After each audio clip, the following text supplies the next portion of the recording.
Visiter le Pays de Foix, c'est atterrir au milieu de paysages incroyablement préservés et toujours sauvages. Au pied des Pyrénées, la capitale du département est dominée par son château millénaire. Nous voici devant le beau château de Foix, ce vieux castel. Ah, c'est le moins qu'on puisse dire, oui. Ouais, ça reste le symbole des Ariégeois, le symbole de la ville de Foix. Mais vous découvrirez aussi une région qui a su parfaitement utiliser ses ressources agricoles tout en gardant un savoir-faire purement artisanal, dans le respect de la nature et des techniques anciennes, comme cette filature, l'une des toutes dernières de l'Hexagone. Ici, on a notre race locale, la tarasconnaise. Elle va très bien pour tout ce qui est literie. Et qui dit région montagneuse exige une nourriture riche. Notre escapade se voudra donc aussi gourmande, avec la recette d'un plat qui a traversé les siècles, la zinate. Ce plat, tu sais ce qu'il faudrait faire? Il faudrait le manger en fermant les yeux. Vous apprendrez à connaître tous ceux et toutes celles qui font vivre ce territoire, des femmes et des hommes au caractère bien trempé. Pousse! Là!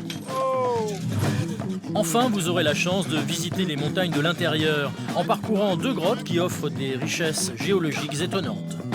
Ici, une pierre phallique. Un voyage qui va vous rébiscouler. Rébiscouler, ça veut dire ressusciter dans notre belle langue occitane. En route donc pour le Pays de Foix.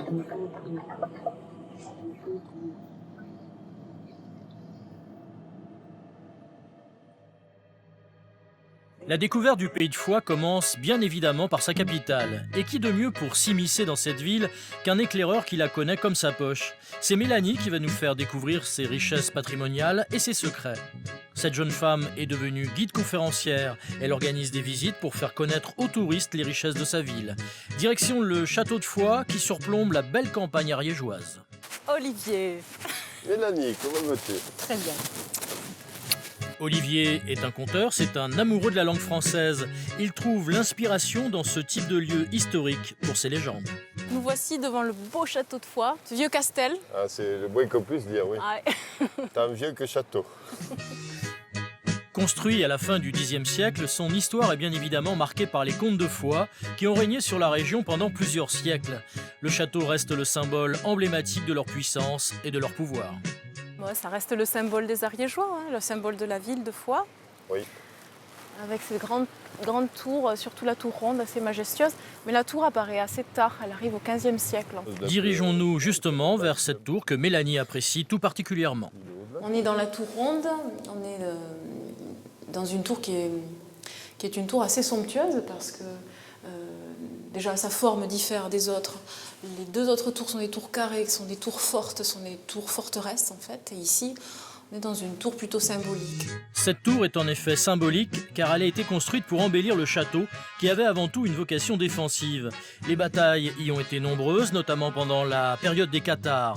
Ces adeptes d'une religion différente du catholicisme ont pu se réfugier entre les murs du château sous l'œil bienveillant des comtes de Foix. Les cathares étaient très présents ici dans le comté de Foix. Au point que, évidemment, quand la guerre va venir, la fameuse croisade contre les Albigeois qui démarre en 1209, si ma mémoire est bonne, va passer dans la région, bien entendu. Alors, à 3 reprises, semble-t-il, 1210, 1211, 1213. Et alors, à chaque fois, les armées, les redoutables armées de Simon de Montfort, ne vont jamais oser s'attaquer au château de Foix. C'est pas qu'ils vont pas le prendre, c'est qu'ils vont même pas oser s'attaquer, dresser une échelle, tenter quelque chose. Le rocher est tellement inaccessible, le château est tellement inaccessible. On disait, les poètes de l'époque, les troubadours, disaient que ce château aurait pu se défendre sans même ses défenseurs. Comme de nombreux monuments français, le château va être ensuite transformé en prison. On peut d'ailleurs encore y lire les inscriptions des détenus qui y étaient enfermés. Au plus fort de ces périodes, de la période de la prison, au XIXe siècle, on a encore près de 200 personnes emprisonnées ici. J'aime bien celui-là parce qu'on arrive encore à le lire. Ici, nous sommes abandonnés de tous. Et c'est signé « Cassé ». Il est temps de partir car le château ferme déjà ses portes et nos deux amis n'ont pas envie de finir comme ces malheureux prisonniers. Le temps tout de même pour Olivier de nous raconter une dernière légende. La balade lui a rappelé l'histoire d'une femme qui a été emprisonnée ici pour une raison bien originale. Oui, oui, ah ben une belle histoire, oui. Quand au début du 19e siècle, on localise une femme qui court les montagnes nue. On essaye de la faire parler, elle ne dit rien de compréhensible, au point que certains d'ailleurs diront, des gens du pays là-haut qui parlent l'occitan, diront, elle parle le français. Mais en fait, ça veut dire qu'ils ne comprennent rien quoi, à ce qu'elle dit. On la met à l'hospice. Elle s'enfuit de l'hospice, après avoir affolé tous les vieillards, parce qu'elle déchire ses habits, elle court nue dans les couloirs, en fait, c'est une catastrophe, quoi. Et on l'enferme dans ce qui est la prison de Foix, tu l'as dit, donc la prison du château, quoi. Les historiens se disputent encore les détails de cette femme qui se serait laissée mourir entre les murs de ce château, qui sera assurément le point d'orgue de votre visite lorsque vous serez à Foix. Mais continuons notre périple dans la cité fuxéenne. Didier, notre spécialiste de la gastronomie locale, est le chef d'un restaurant réputé. Il nous conduit dans une petite rue vers un établissement qui possède une certaine réputation. Oh, monsieur le boulanger, salut Thierry, comment ça va? Ça va? Ça va Qu'est-ce bien? que tu deviens? Eh bien, ça va, ça brosse toujours. Et vous, ça va? Ouais, nickel, nickel. Ça sent bon chez toi, hein, comme Ah d'hab. ouais, Hein. c'est- Punaise, ouais, c'est- on sent un peu la bonne farine, le bon four. La particularité de cette boulangerie, qui avait ouvert ses portes en 1901, c'est avant tout le four à bois qui date de la même époque. Thierry Massal l'a repris il y a une quinzaine d'années, séduit par cet objet unique. Et il fait très chaud dans l'atelier. Malgré des températures très fraîches à l'extérieur, notre boulanger travaille en petite tenue. Dans l'appareil à cuivre? Tu as des voisins au-dessus Oui. Ah ben il doit être content pour le chauffage, il doit faire Premier des étage, il économies. ne hein. chauffe pas du tout. Ah, je me Donc, doute, voilà, je c'est me doute. une- Tu devrais demander des dividendes peut-être. Une belle économie pour les voisins grâce à cet instrument que Thierry doit allumer avant chaque fournée. Ce four fait le charme de cette institution. Il ne resterait plus qu'une petite dizaine de boulangeries de ce type en France. On le met carrément dans le four. Voilà. Après, on fait des étages pour permettre à la chaleur de bien diffuser, à l'air de bien passer, de bien diffuser. Donc voilà. Et là, vous voyez, on va mettre des journaux entre les étages. On ouvre le tirage et vous allez voir, ça fait un circuit naturel, en fait, comme les cheminées. D'accord, c'est pour ça que ça prend très très vite. Quoi. Voilà, c'est pour ça que ça prend très vite. Le four atteint une température maximale de 300 degrés, bien au-delà de la majorité des fours à pain qui montent jusqu'à 220 degrés seulement. Outre les traditionnelles ficelles et baguettes, il propose des pains plus originaux. Après, on fait des formes de pain différentes, vous voyez, avec ce qu'on peut faire avec 3 ficelles. On fait 3 ficelles. On fait des tresses, en fait. Voilà. Ça après c'est à l'imagination du boulanger. À Quoi. l'imagination du boulanger, chaque boulanger crée ses pains. Voilà, donc... voilà. Et Ça, vous étiez coiffeur avant, ça toi, fait Thierry, le non? presque- Tu n'étais pas coiffeur Oui, un peu avant, ouais, à l'époque? À l'époque, voilà. Notre chef gastronomique va avoir l'occasion d'apprendre non pas le métier de coiffeur, mais de boulanger. Thierry lui montre comment préparer une fougasse, une autre spécialité de la maison. Vous voulez essayer? Tu veux que j'essaye? Allez, c'est parti. allez-y, je vous en prie. Allez, un cuisinier qui fait du pain, qui fait de la fougasse fuxéenne. Ah, on sent que la pâte est bien élastique. Voilà, il y a déjà 3 heures qu'elle a passé, donc... Ah, il faut quand même 3 heures de... Oui, 3-4 heures. C'est bon,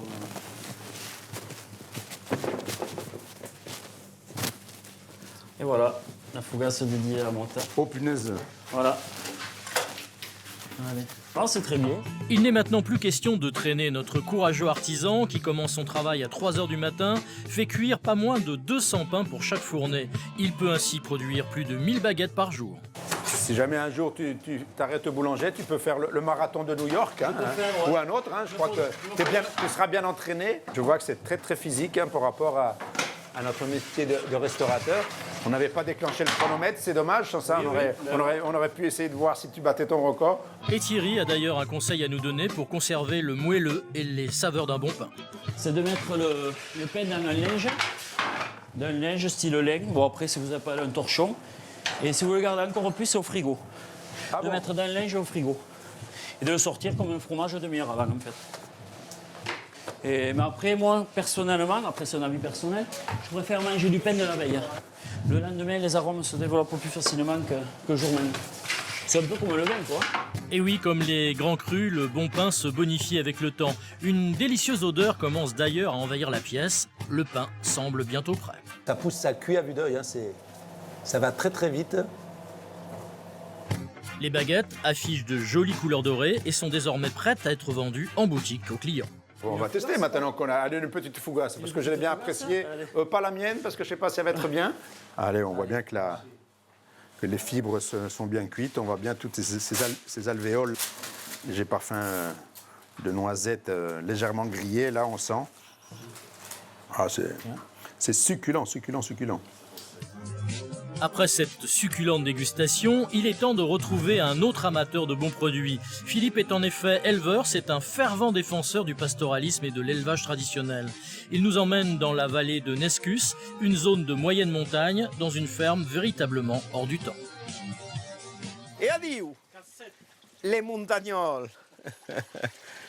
Un vrai ariégeois, lui. Ça va? Moi, je suis couseranais, c'est pas tout à fait pareil. Alors Bon. ici, c'est un petit coin de paradis et de poésie. Voilà, avec... Petit coin où il y a encore la nature, voilà. la vraie vie, quoi. La spécialité d'Olivier, le maître des lieux, c'est le dressage d'animaux agricoles. Ici, pas de tracteur ou de machine, tout le travail se réalise comme autrefois. Ça, c'est une paire de tout jeunes bœufs. Celui-là a 3 ans et celui-là a 2 ans. C'est des gascons, des vrais gascons ariégeois. Oh, petites, là. Qui sont au débourrage. C'est-à-dire ils sont tout débutants, ils ne savent pas encore labourer. Ces 2 bœufs sont encore en phase d'apprentissage. Ils vont être ainsi éduqués pour réaliser les travaux de la ferme. Bien, petit. Bien, yeah. Bien, petit, bien. Un apprentissage pas toujours facile Bien, avec bien. ces 2 jeunes animaux. Bien, de maniaque, bien. Pousse. Faut pas qu'il s'arrête. Pousse. Là. Oh. Là. Oh, doucement. Bien. Olivier est né à Toulouse, ses parents habitaient en face d'un maréchal ferrant. Il a ainsi été gagné tout petit par la passion des animaux. Sa famille s'est ensuite installée dans cette ferme et il reconnaît vivre simplement et garder un esprit profondément paysan. Ce qui est important, c'est de raisonner en termes de bonheur. Exactement. Est-ce qu'on est heureux de faire ce qu'on fait ou est-ce qu'on est malheureux parce qu'on est pressé par les remboursements d'emprunts, par les échéances, par le stress des déclarations de ceci, de cela. Donc, ce n'est pas très valorisant. Par contre, paysan, c'est celui qui défend son pays, le pays qu'il a choisi. Moi, j'ai choisi l'Ariège et je crois la défendre. Olivier entend ainsi promouvoir un mode de vie à contre-courant de l'agriculture moderne. Moi, je trouve que ce qui est beau, c'est un juste retour des choses. Oui. C'est le renversement de l'histoire. Comment, à un moment donné, un système qui est regardé parce qu'on n'a pas le tracteur 90 chevaux phallique, là, le plus gros qu'il faut, et qu'on travaille avec des méthodes... Allez, qui je sont vais faire un celles-là. aveu. Faire un aveu. J'aime bien avoir des gros bœufs. Outre ces puissants bœufs, notre dresseur élève des brebis, des mules ou des chevaux. Il nous conduit d'ailleurs en chanson vers le doyen de ces animaux, une jument qui résiste à tous les hivers. C'est les petits mulous, ça c'est les petits mulous. Et ça c'est une mamie. Ça, c'est ma plus vieille maîtresse, ça. Elle a 25 ans. Elle a plus de cheveux gris que moi. 25 ans. Alors cette année, je l'ai mis un peu en vacances, cet hiver. Mais elle m'a sauvé plus de 40 fois. Un coup, je me suis fait... En tirant du bois, je me suis fait écrabouiller. C'est la tête qui a arrêté le bois. Je ne savais pas ce que j'avais, j'ai été couvert de sang, je ne les voyais plus. Et puis je lui ai dit, écoute, il faut que tu me ramènes. J'étais évidemment pas à la maison. Alors je n'avais pas la force de monter sur son dos, je me suis accroché au collier, elle m'a ramené à la maison. Mais le travail d'Olivier est reconnu bien au-delà des frontières de l'Ariège. Ces animaux sont parfois utilisés au cinéma et avant tout dans le domaine viticole. Là où on vend le plus d'animaux pour l'attraction animale, c'est dans la vigne parce qu'il y a la valeur ajoutée, il y a la qualité du travail quoi, qui compte. Tu ne peux pas faire du pinard avec un tracteur. Enfin, tu peux faire du pinard, mais pas du vin. Et un tracteur, ça vibre en permanence. Donc la terre devient extrêmement compacte. Et à partir du moment où elle est compacte, eh bien, les racines souffrent énormément. Et donc la vigne s'étiole et se meurt. Pour peu qu'on y rajoute un bon coup de désherbant par-dessus, on tue le sol. Et toutes ces méthodes traditionnelles n'ont rien de désuète. Des jeunes sont en effet formés à cet art particulier. 3 apprentis sont actuellement en formation intensive à l'école des Mulets. Tu es un lycée agricole à toi tout seul. Je suis une université, pas un lycée. Pas tout à fait le même niveau. Excusez-moi, Olivier. Donc, tu es une université à toi tout seul. Ben, j'ai l'impression d'être un peu le dernier des Mohicans, oui. Mais la transmission, c'est important, oui, pour moi. C'est-à-dire, être le seul à savoir faire, ça n'a aucun intérêt pour moi. Moi, mon régal, c'est de voir que des animaux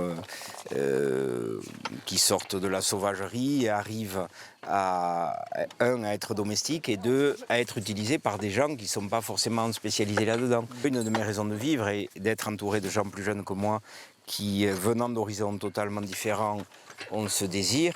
Pour moi, ça me rébiscoule. Rébiscouler, ça veut dire ressusciter dans notre belle langue occitane. Et il y a de quoi se rebiscouler quand on vit au milieu des montagnes. D'ailleurs, notre prochain guide, Stéphane, les connaît mieux que quiconque. Ce grand gaillard de 2 mètres est un accompagnateur en montagne. C'est un véritable amoureux des richesses naturelles de son pays. Direction vers un site emblématique de la région, la rivière de l'Abouiche. On compte une multitude de grottes préhistoriques ou géologiques en Ariège. Bonjour. Stéphane. Sébastien. Enchanté. Sébastien est l'un des guides de cette rivière. C'est lui qui va faire découvrir à Stéphane ce site exceptionnel. D'un point de vue géologique, des rivières souterraines, il y en a beaucoup, mais ensuite, elles sont difficilement accessibles et rarement aménagées pour la visite. Donc celle-ci, c'est une des rares en France et en Europe. Et sa particularité, c'est que le parcours touristique est le plus long d'Europe. On fait 1,5 km en barque, voilà, plus longue rivière souterraine navigable en Europe. D'accord. Eh ben, on va aller voir ça. Eh ben, c'est parti. Le site est donc aménagé aujourd'hui pour des visites touristiques, mais la rivière a été découverte en 1908 par Jules Dunac, un médecin. Et l'expédition représentait une vraie aventure pour l'époque. C'est ça qui a attiré l'attention de ce monsieur Dunac qui passait par là. Il a vu donc cette perte, c'est-à-dire qu'il a vu le ruisseau qui se perdait sous terre. Il a vu que ça continuait, c'est là qu'il a décidé d'entreprendre, donc de rassembler une équipe et de se lancer dans les explorations. Mais c'était pas un explorateur Pas du tout, non, c'était un médecin. C'était un médecin, voilà. C'était assez osé, effectivement, mais à l'époque, justement, la spéléologie commençait à connaître un essor assez important, puisqu'on est à la fin du 19e, début du 20e. C'est Martel qui explore le gouffre de Padirac, entre autres. Désormais, on emprunte un escalier pour accéder à la rivière, une descente à déconseiller aux claustrophobes pour arriver à 60 mètres sous terre dans l'obscurité. Et ici, il ne fait pas très chaud. La température de l'eau ? 11 degrés. 11 degrés à l'année. Comme la température... la grotte est un petit peu plus chaude, on a 13 degrés. Donc là, on va prendre une barque, on va prendre celle-ci. Je vais me rapprocher, je vais vous faire embarquer. Et donc, on va partir vers l'amont de la rivière, puisque c'est la partie la plus large. Donc, même si le niveau monte un petit peu, on a encore un peu de marge pour pouvoir faire cette partie-là. Et on va pagayer alors ? Non, ça c'est pour moi. Sébastien sera également notre capitaine de navire. C'est lui qui va tracter la barque à la seule force de ses bras, à l'aide d'un câble fixé sur les parois de la grotte. Donc dans ce sens-là, c'est un petit peu physique. Oui, voilà, mais là vous n'êtes pas nombreux, donc ça devrait aller. C'est sûr que quand on a 10 adultes ou 12 adultes, comme ça a été le cas hier, c'est un petit peu plus physique. La visite dure en tout 1h15 dans cette rivière qui a creusé la roche calcaire. Mais l'expédition se veut avant tout familiale pour être accessible au plus grand nombre. Et notre guide se charge de décrire ces phénomènes géologiques de façon imagée. Alors à gauche, vous avez la licorne, le casse-tête. Le casse-tête, voilà. Donc, en général, les gens comprennent assez vite. Le gâteau d'anniversaire, comme on a quand même beaucoup d'enfants qui visitent. 65 000 personnes visitent la grotte chaque année, ce qui en fait le second site touristique le plus fréquenté du département après le château de Foix. Les historiens ont montré que la grotte était habitée par des hommes préhistoriques il y a 15 000 ans. Aujourd'hui, la grotte est occupée par de curieux habitants. Après, pour ce qui est de la vie animale, oui, donc évidemment, il y a des chauves-souris, assez peu nombreuses, il n'y en a pas beaucoup, donc c'est pas toujours facile de les voir pendant les visites. Et dans l'eau, on va trouver ce qu'on appelle des euproctes. Un euprocte, ça ressemble un peu à une petite salamandre, un petit triton, couleur noire. Il se nourrit de toutes les impuretés que lui amène la rivière. Et donc c'est la seule vie animale qu'on trouve dans l'eau. On arrive avec cette cascade au terme de notre parcours. Elle est en effet située juste avant le siphon terminal. Et donc la fameuse cascade Salette.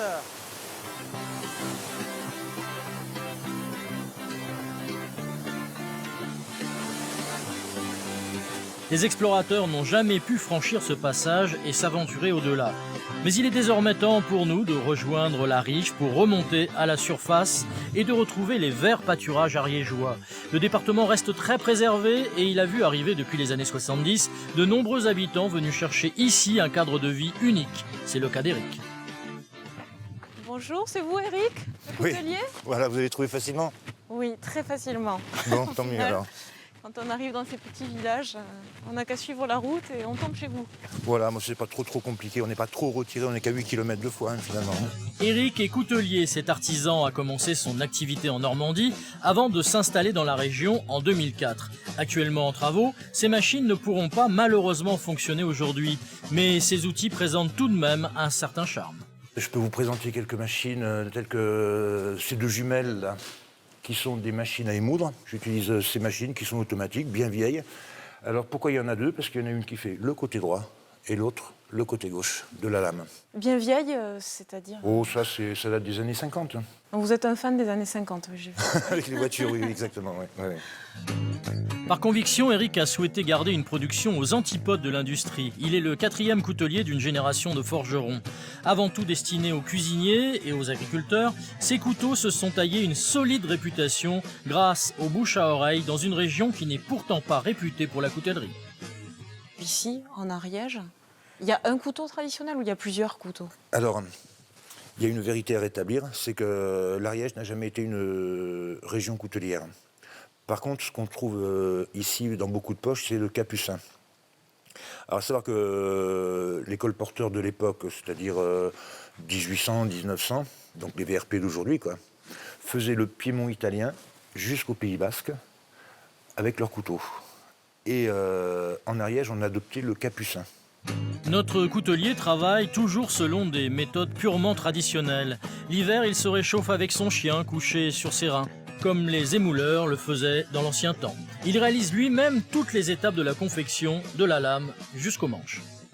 Les manches sont façonnées ici. Donc j'utilise cette bande et je forme le manche comme ceci par enlèvement de matière. Vous voyez? Je vais vous la mettre en route.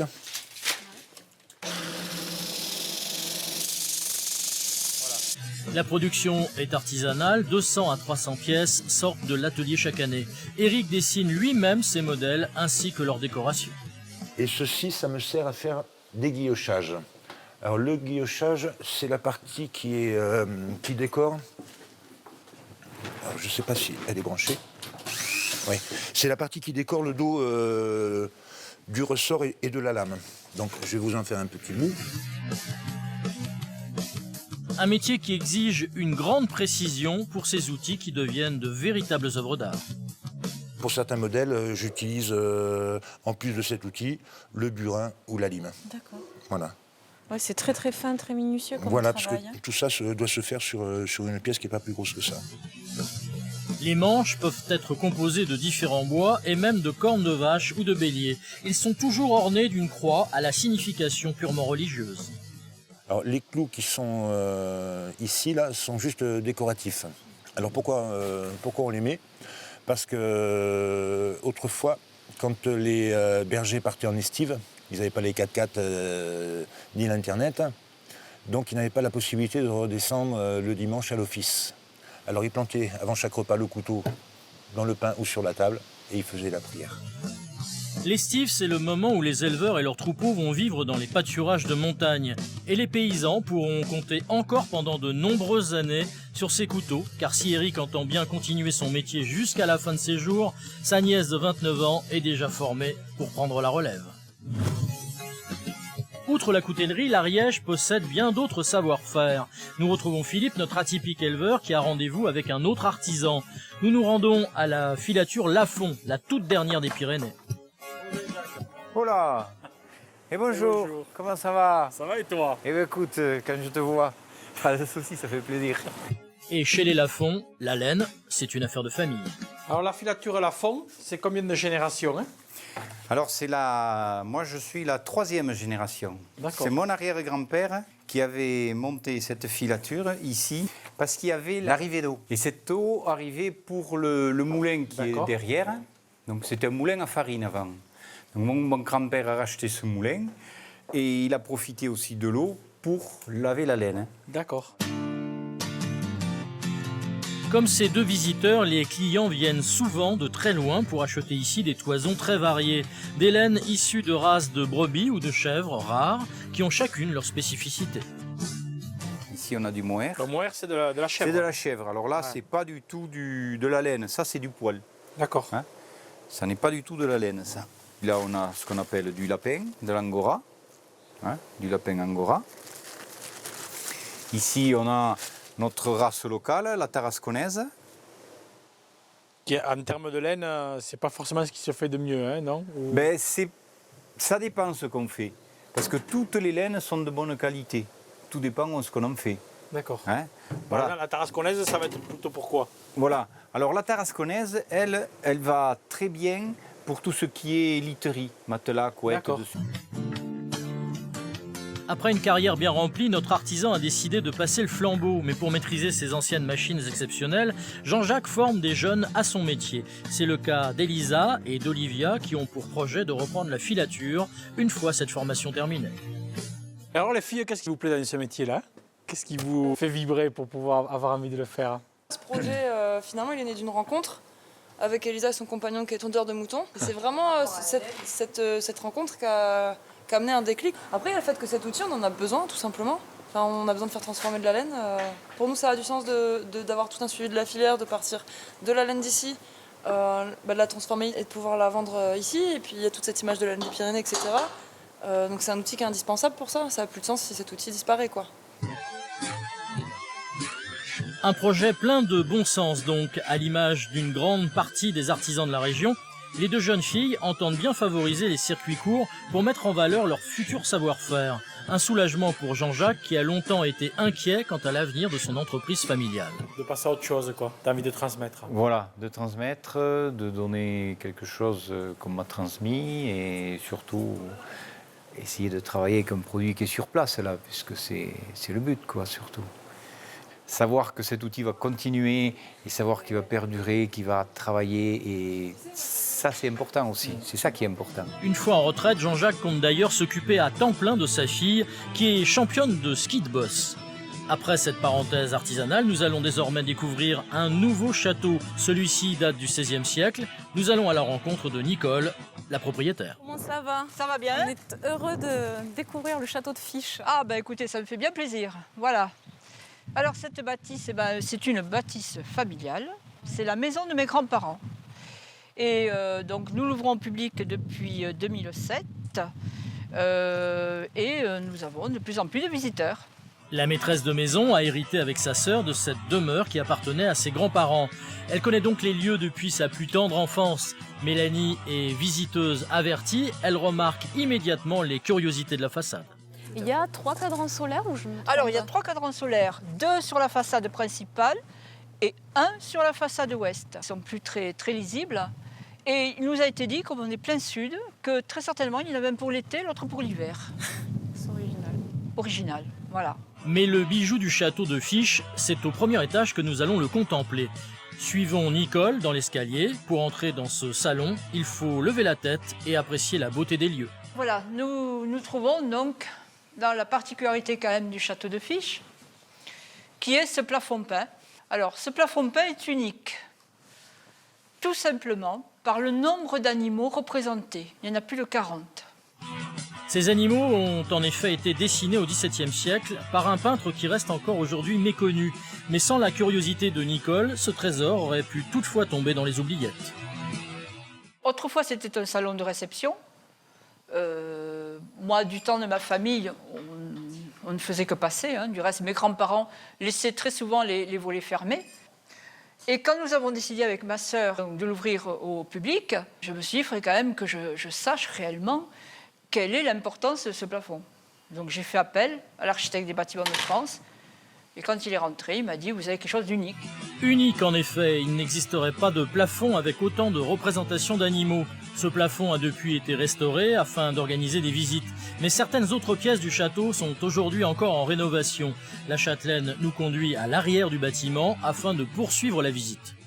Pratiquement une fois par mois, voire plus, nous réunissons des bénévoles qui viennent donc aider à faire tout ce que nous ne pouvions pas faire seuls. Une association s'est en effet créée pour mettre en valeur ce site historique. Cette équipe est actuellement en train de restaurer un mur à la chaux, un matériau résistant dans le respect des traditions. Et même les plus jeunes habitants du village mettent la main à la pâte. Malgré l'examen du brevet qui approche, Alizée a choisi de donner son temps par amour du château. C'est une manière déjà de préserver le patrimoine, puis c'est quand même dans mon village. Donc d'un côté, je me sens un peu, disons pas obligée, mais c'est un service que je rends. Puis après, ça me plaît de connaître des mondes, de faire des nouvelles techniques. Une solidarité qui a permis à Nicole de continuer à faire vivre ces lieux et d'attirer chaque année de plus en plus de visiteurs sur le site. Nous allons désormais à l'extrémité du département, à Kérigut, dans l'un des cantons les moins peuplés de France. Un territoire isolé mais remarquablement préservé, avec des paysages à couper le souffle. Philippe, notre éleveur, va rejoindre une vieille connaissance, Georges Vigneault, qui nous attend dans ce village, situé à pas moins de 1200 mètres d'altitude. Ça va, Georges? Ouais, toi. L'hiver dure, hein, cette année. Il dure, il perdure et il ne nous accompagne pas aujourd'hui encore. Hein. En tout cas, c'est sympa de nous recevoir dans ce cadre magnifique, là, à Kérigut. Et tu nous parles un petit peu de ton magnifique Québec ariégeois, ici, dans ces Pyrénées extraordinaires. Et ouais, voilà, dans le Québec ariégeois, chef de canton, Kérigut, donc un des cantons les moins peuplés de France, c'est 535 habitants au dernier recensement.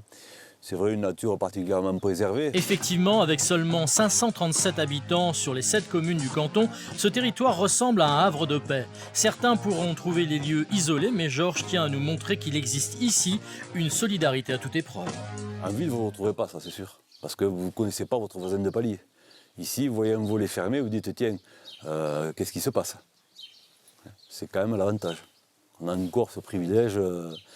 L'autre, le voisin va être important. Voilà. L'autre est important. Quand il y a la neige bien beaucoup l'hiver, on va voir le voisin, on va dire qu'est-ce que tu as besoin, on va lui porter le pain.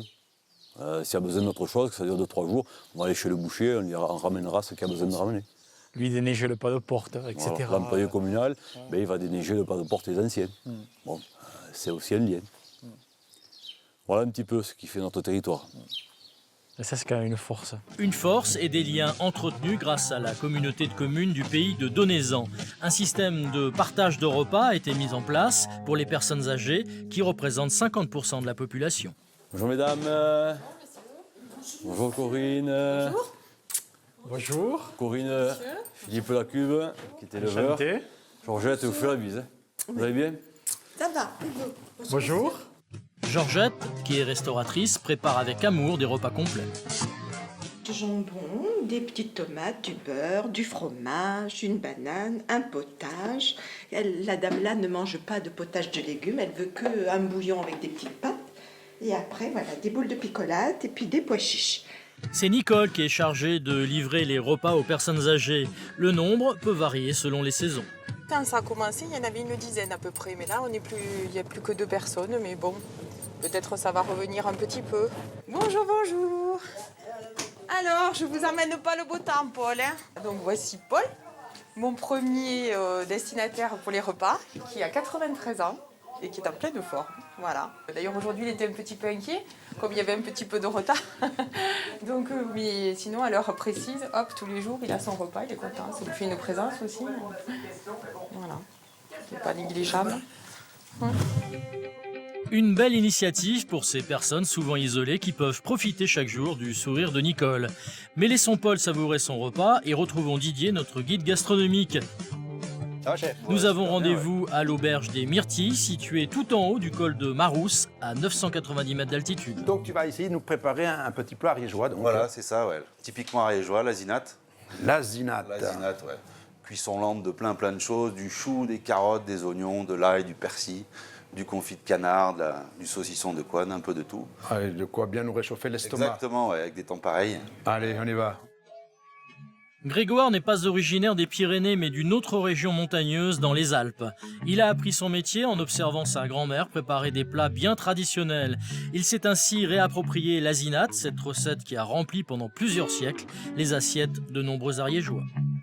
Asinate, ça veut dire en gros mélange. Donc c'est un principe où tout cuit en même temps, tout est mélangé en même temps. Voilà, après on peut dire que c'est un plat très ancien dans la vallée pyrénéenne, dans les vallées pyrénéennes comme ici celle de la Barguillère, où on se trouve, où les gens mettaient un peu ce qu'ils avaient sous la main, du potager, s'ils avaient un bout de cochon, ils le mettaient, un canard, ils le mettaient. Un plat riche, donc, pour tenir chaud lors des longues soirées d'hiver. Je vous ai dit tout à l'heure, la base, donc un peu de graisse de canard au fond. Tu en mets quand même, hein. Ouais, il faut. Bien ariégeois, hein. Il faut. Chaque village avait sa propre recette de l'asinate, qui était le plat de base des paysans. Lors des repas de fête, il pouvait être agrémenté d'une sélection de charcuterie. Les saucissons de Coine, je vais en mettre 2. Voilà. Ensuite, un peu de ventrèche. D'accord. Je vais mettre un peu de plat de côte de cochon. Des os de cochon, quand vous pouvez demander ça à votre charcutier quand il désosse les jambons. D'accord, oui. Et ça va donner un goût extraordinaire. Petit luxe, Grégoire confectionne une rousole, une galette à base de chair à saucisse, de jambon et aussi de persil. Je pense que tes clients doivent quand même se régaler avec ce plat. J'aime bien, ouais. Ils me le rendent bien, ouais. Ils aiment beaucoup l'asinate, ouais. Et Didier commence d'ailleurs à avoir l'eau qui lui monte à la bouche. Ah oui, on commence à entendre crépiter tout ça. Bon, Grégoire, je pense que ça, c'est pas mal tout ça. Hein. Ça a bien réduit, ça a bien mijoté. Je pense qu'on va se régaler. La cuisson dure entre 3 et 4 heures à feu doux. Par tradition, Grégoire a pris l'habitude de la terminer au coin du feu. Grégoire, alors on va voir. Alors donc, tu as cuit donc, cette fameuse asinate au coin du feu là. Oh là là, mesdames, messieurs, regardez-moi ça si c'est pas beau. On a le droit de goûter, chef. Allez, on va goûter ça. On va goûter ça. Et un bon vin charpenté accompagnera ce plat d'hiver à merveille. Une petite bouteille ça s'appelle la Plantorelle, ça vient du domaine du Sabartès. C'est un vin ariégeois, ça. Complètement, 100% ariégeois. Patrimoine 100% ariégeois. Exactement. Ce chef, il est extraordinaire. Il a bien salé l'ensemble. Oh là là. Ce plat, tu sais ce qu'il faudrait faire? Il faudrait le manger en fermant les yeux. Tellement que c'est bon. Hein? Ta santé, Didier. Cette délicieuse escale était bien nécessaire pour reprendre des forces. Derrière ces traditions, il existe aussi des sites industriels dans le pays de Foix. Philippe nous conduit sur la route de Luznac pour monter jusqu'à la carrière de Talc et de Trimouns. Nous rejoignons Paul Alain, le responsable de la carrière. Bonjour. Bonjour. Vous allez bien? Très bien, ravi d'être là. La carrière se situe à 1800 mètres d'altitude. Les conditions météo peuvent y être très difficiles, comme aujourd'hui où le vent souffle très fort. Donc là, on fait le tour de ce qu'on appelle le toit du gisement. Le toit du gisement, c'est ce qui recouvre le minerai. Pour aller au nord de la carrière, d'où on aura un point de vue panoramique pour observer la fosse. Et Philippe connaît bien les lieux. Il y a en effet travaillé quand il était plus jeune. Moi, le souvenir que j'en ai, c'est sur cette terrasse de Talc, là. C'était la multitude de gens qui, dans un boulot très dur, hein, moi, j'ai travaillé comme étudiant. Le salaire, il était mérité, hein, à la fin du mois. Un ouvrage pénible, car à l'époque, les ouvriers travaillaient avec une piquette, un simple piolet. Et aujourd'hui, le travail a bien évolué. À cette époque, on avait un opérateur qui faisait environ 1 tonne par heure, je crois, de talc. Hein. Et aujourd'hui, une pelle en fait quasiment 100. Chaque année, 360 000 tonnes de talc sont prélevées durant les mois d'activité entre avril et novembre. L'entreprise est essentielle pour l'économie dans la vallée. Elle embauche plus de 250 employés, plus une soixantaine de saisonniers l'été. Nous allons nous approcher de l'extraction, l'occasion pour Paul Alain de nous montrer d'un peu plus près cette fameuse roche. Voilà, donc le talc, hein, c'est cette roche qu'on extrait. Elle a la particularité d'être très tendre. Sur l'échelle relative de dureté, hein, la base, c'est le talc. Et à l'opposé, vous avez le diamant, qui est l'élément le plus dur. Et là, on a l'élément le plus tendre. Hein. D'accord. Et c'est une des seules roches qu'on peut rayer à l'ongle. Hein. À l'ouverture de la carrière, le talc était descendu à dos d'âne. On utilise aujourd'hui un téléphérique. Par rapport à d'autres carrières, en Afghanistan ou en Australie, le talc de l'Uznac se détache par sa qualité exceptionnelle. Il est exporté à l'international et transformé pour des utilisations très diverses. Et en fait, ça sert à quoi le talc? Alors le talc, il y a vraiment un grand panel d'applications. Hein. On a des applications dans l'industrie automobile. Dans une voiture, on a une dizaine de kilos de talc par exemple. Hein. Et on trouve du talc dans la plupart des objets de la vie courante. Donc les plastiques, les peintures, les médicaments, des applications multiples et variées. On est sorti du talc pour le derrière à des bébés. Hein. Voilà, tout à fait. Et oui, c'est pourtant la première utilisation à laquelle on pense en parlant du talc, mais redescendons maintenant dans des contrées plus favorables. Retour à Foix pour la fabrication d'une nouvelle spécialité, la saucisse de foie de cochon. Nous avons rendez-vous dans l'atelier de fabrication de Sébastien Rouche, le roi de la saucisse. Sébastien, comment ça va? Ça va. Alors on vient te voir aujourd'hui parce que tu vas faire de la production, on va faire la saucisse de foie, tu vas nous faire connaître tout ça et découvrir un peu qu'est-ce qu'on peut bien manger dans le département. Sébastien est le descendant d'une famille de charcutiers qui est dans le métier depuis 1870. Autant vous dire que son établissement est une référence de la charcuterie dans la région. Bon, ben on te suit Sébastien, tu vas nous faire découvrir un peu ce que tu devais faire aujourd'hui. Allez, c'est parti. C'est parti. Les jambons, la poitrine et les longes sont stockés en chambre froide. Ce sont ces parties qui sont utilisées dans la recette de cette fameuse saucisse. Vous avez donc Joël et Patrick qui vont confectionner la saucisse de foie. Donc là, il y a Joël qui est en train d'hacher.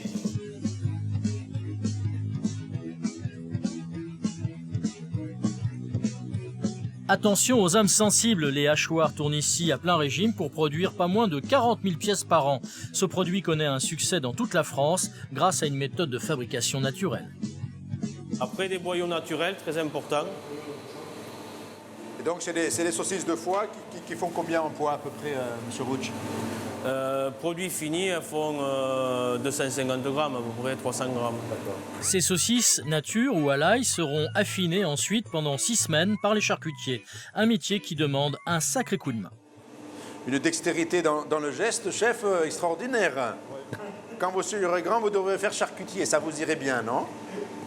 Bon, Sébastien, après, là, donc, on met ça sur un morceau de bois, là, donc, pour que ça va partir après au séchage directement ou ça passe dans une autre pièce d'abord On le passe dans une étuve d'abord, pour enlever le gros de l'humidité. Donc là, on va découvrir où c'est que ça sèche tranquille. Elle est comme ça à bout d'une semaine. Après, elle va commencer un petit peu à blanchir, ça sèche. Et produit final, il est ici.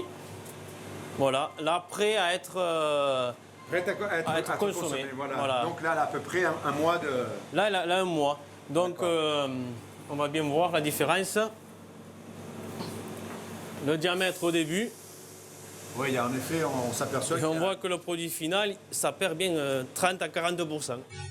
Avant de partir, Sébastien tient absolument à nous montrer l'autre spécialité qui fait le prestige de son entreprise, le jambon sec. Nous allons dans sa caverne d'Ali Baba, un séchoir où sont conservées des centaines et des centaines de pièces. Notre chef gastronomique, en amateur de bonne chair, en reste bouche bée. Quittons maintenant Foix et allons vers Tarascon pour nous arrêter sur un petit sentier rocailleux. Il existe plus de 600 km de chemin de randonnée dans le département, dont le fameux GR10. Pourtant, notre guide de montagne va retourner à nouveau sous terre car nous effectuons cette montée pour rejoindre une nouvelle grotte et son gérant, René Baudin. Bonjour. Bonjour et bienvenue à Lombrive, la plus vaste grotte d'Europe. Ah oui. Bienvenue. Merci. Dis donc, on est au-dessus de la route. On a monté 100 mètres, 100 mètres par rapport déjà. à la route nationale, par rapport à la station thermale du Sète-les-Vins. D'accord. Pas le temps de souffler car René est pressé de nous faire découvrir ce site unique qui mesure pas loin de 39 km de long. Et la visite débute avec une de ces légendes dont raffolent les Ariégeois. Ici, une pierre phallique. Dans les années 1900, les femmes qui ne pouvaient pas avoir d'enfants venaient ici en présence d'un prêtre. Elles se frottaient une partie de leur anatomie sur cette pierre et pour certaines, au miracle. Elles ont tendu après un heureux événement. Stéphane, lui, y voit une utilité bien moins grivoise. C'est là où on remplit la bouteille d'eau. On peut remplir une bouteille d'eau, tout à fait. Cette curiosité, que l'on appelle aussi la mamelle, est bien représentative des concrétions qui sont les stalactites des grottes. L'eau traverse le calcaire, puis dépose de la calcite qui se solidifie. L'atmosphère y est en effet très humide. C'est quoi, sont les gouttelettes d'eau? Oui, ce sont les gouttelettes d'eau. Un très beau spectacle. Lombrive était déjà habitée au néolithique, mais elle a servi de refuge pendant des siècles à des brigands, des ermites ou même à la noblesse pendant la Révolution française. Ces visiteurs ont d'ailleurs laissé des traces de leur passage. Bien, sur les parois, des milliers de noms et inscriptions. Ce qui prouve leur authenticité, ce sont dessus de petites coulées de calcite, comme ici. 3600 noms, 114 symboles ésotériques ou énigmatiques. Les plus anciens, 1550, les plus récents, 1900, mais la grande majorité de l'époque romantique. Et notamment, énormément d'écrivains. C'est ainsi que Lombrive a la chance d'avoir 200 écrits antérieurs à 1900 qui parlent de la grotte. Des gens comme George Sand, Alphonse de Lamartine, sont venus ici. Et c'était à l'époque le forgeron du pays, Vincent, qui mettait des échelles pour permettre aux personnes de franchir les différents niveaux de la grotte. Ah, ça devait être quelque chose. Il n'y avait pas les éclairages comme aujourd'hui. C'était pas du tout le même... C'était à la bougie? C'était à la bougie. Pour préserver ces richesses géologiques, les gérants ont choisi de limiter au maximum l'éclairage. Nous ne pourrons donc pas, malheureusement, nous rendre compte de la majestuosité de la salle où nous arrivons. On est dans une salle immense? Une salle immense, dénommée la cathédrale, d'un volume comparable à Notre-Dame de Paris, une salle de 117 mètres de hauteur. C'est la salle qui sert pour de nombreux concerts, parce que son acoustique est très particulière.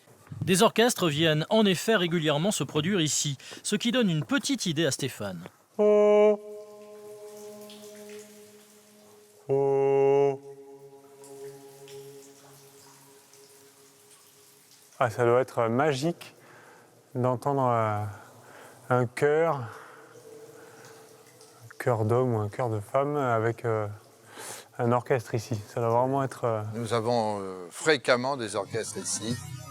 Des concerts de musique au milieu de légendes antiques. En effet, selon la mythologie grecque, ces pierres représenteraient le tombeau de Pyrène, la déesse des montagnes et reine des Pyrénées. Il règne d'ailleurs ici, comme le remarque Stéphane, un calme olympien. Peut-être qu'un jour, on y amènera les gens se déconnecter de la vie et des ordinateurs dans ça se fait dans certains endroits, oui. Ils appellent ça de la spéléothérapie. Spéléothérapie, d'accord. Mais moi, il m'est arrivé d'être allé loin dans la grotte. On s'assied pendant une demi-heure, on éteint nos lampes. C'est formidable. C'est formidable, oui. La spéléothérapie, ce sera toutefois pour un autre jour. Après avoir passé son temps dans des grottes, libérons Stéphane des profondeurs et laissons-lui retrouver le soleil.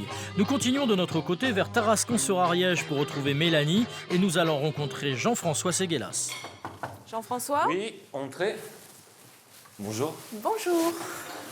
Issu d'une famille travaillant dans le vin, Jean-François a passé des années à rechercher la recette originale d'une boisson médiévale tombée dans les oubliettes, l'hypocrase. Ma famille et moi sommes négociants en vin spiritueux de père en fils depuis 1870. Donc j'appartiens à la 6e génération. On est coutumier du fait de travailler avec le vin et de travailler le vin aussi. Donc c'était peut-être plus facile pour nous de penser l'hypocrase que pour quelqu'un d'autre qui n'avait pas cette habitude, cette pratique ou même le matériel pour le fabriquer. Cette boisson à base de vin a été importée d'Orient lors des croisades. On y trouve de nombreuses épices comme de la cardamone, de la cannelle ou du gingembre, mais aussi des clous de girofle et même des pétales de rose. J'aimerais bien goûter en fait. On m'avait mis l'eau à la bouche. Là. Déjà, on sent énormément les épices. Vous devez percevoir une dominante de cannelle, puis ça fond vers d'autres arômes. Ouais, c'est vrai que c'est puissant, très puissant. À la vôtre, à ce travail. Merci. Vous avez embouteillé. Un vrai plaisir pour les papilles, mais pas seulement. L'hypocrase avait une toute autre fonction lors de sa création. Il s'agit en effet d'un puissant tonique pour le corps et l'esprit. C'est la raison pour laquelle ce cocktail, avec ces ingrédients particuliers, a été réalisé. Mais Hippocrate, c'est un médecin. Ouais. Donc quand vous parlez de tonique, Ouais. c'est tonifiant pour le corps, pour se protéger et pour l'esprit aussi. Et pour l'esprit. Cette recette qui a fait Florès en Orient et qui est utilisée aussi bien lorsqu'on avait un retour de couche difficile, une déprime légère, une grippe, une fracture, que sais-je. On buvait un tout petit peu d'Hippocrate, donc à dose homéopathique, pour se mettre dans les dispositions physiques et psychologiques pour lutter contre une infection à peu près quelle qu'elle soit. Bon, un médicament, attention, l'alcool reste à consommer avec modération. Ce qui peut se consommer à volonté en revanche, ce sont les bons produits naturels de nos régions. Et vous allez découvrir avec Didier Lamotte que l'Hippocrate trouve sa place aussi dans nos casseroles. Aujourd'hui, on va un peu préparer notre plat phare. On va faire le tourneau façon Rossini, façon Phébus. Donc, mais là, au lieu d'avoir la sauce périgourdine avec les truffes, on va travailler avec l'Hippocrate. Le chef utilise un produit bien typique du sud-ouest de la France, du magret de canard. Je vais rouler une sorte d'aiguillette de canard sur elle-même. 2 minutes, 3 minutes de chaque côté. Le restaurant domine la rivière de l'Ariège et offre une très belle vue sur le château. C'est une des institutions gastronomiques incontestables de la ville. On va découper une bonne tranche de foie gras. Voilà. Et on va en profiter pour le poêler en même temps. Vu que la poêle est bien chaude, on va le saisir avec notre tourneau d'eau. Le petit truc en plus de la maison, on va mettre une chapelure de noisettes. Et bien on va obtenir comme ça, un petit croustillant de noisettes. Pendant ce temps, l'assistante de Didier prépare la sauce à l'Hippocrate avec quelques gouttes de vinaigre balsamique. Un accompagnement léger avec une purée de spaghettis, de courgettes et de carottes. On obtient ce salé sucré avec donc les saveurs de toutes les épices et avec le magret de canard. Beaucoup de chefs utilisent donc l'Hippocrate dans l'Ariège et donc moi j'ai voulu revisiter un peu ce tourneau d'eau Rossini. Et c'est dans cette cuisine que se termine notre circuit dans le pays de Foix. Une terre marquée par ces femmes et ces hommes qui ont su respecter les traditions locales. Du boulanger au coutelier, des femmes et des hommes qui savent mettre en avant un patrimoine architectural et naturel et qui n'attendent que vous pour vous faire découvrir leur beau pays.